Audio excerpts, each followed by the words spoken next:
Hello viewers, అందరికీ నమస్కారం. Welcome back to our channel. ముఖ్యమంత్రి రేవంత్ రెడ్డి సారథ్యంలో రాష్ట్రంలో అధికారంలో ఉన్న కాంగ్రెస్ పార్టీ ప్రభుత్వం రైతు బంధుపై కీలక ప్రకటన విడుదల చేసింది.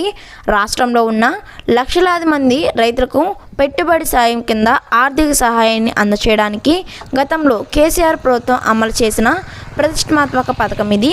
ఈ పథకం అమలు తీరుపై వ్యవసాయ శాఖ మంత్రి తుమ్మల నాగేశ్వరరావు సమీక్ష నిర్వహించారు.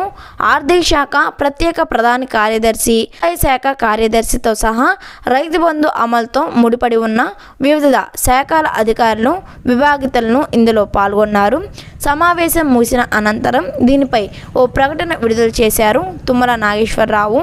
ఇప్పటి వరకు రాష్ట్రంలో 40% మందికి రైతు బంధు కింద నిధులను విడుదల చేసినట్లు వెల్లడించారు. 27 లక్షల మంది రైతులకు సాయం అందించినట్లు పేర్కొన్నారు. మిగిలిన వారికి త్వరలోనే విడుదల చేయబోతున్నామని తెలిపారు. రాష్ట్ర వ్యాప్తంగా రైతులు యాసంగి పనుల్లో నిమగ్నమై అయ్యున్నారని, దీన్ని దృష్టిలో ఉంచుకుని రైతు బంధు నిధులను త్వరగా విడుదల చేయాలని తుమ్మల నాగేశ్వరరావు అధికారులను ఆదేశించారు.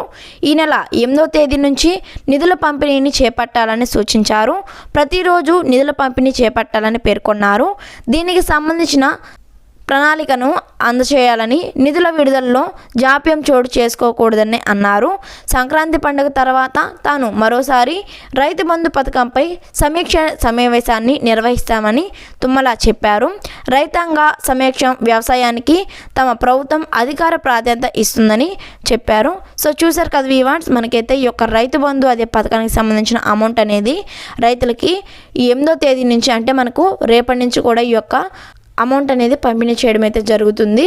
మరి ఇలాంటి ఇన్ఫర్మేషన్ వీడియోస్ కోసం మన యూట్యూబ్ ఛానల్ని సబ్స్క్రైబ్ చేసుకోండి.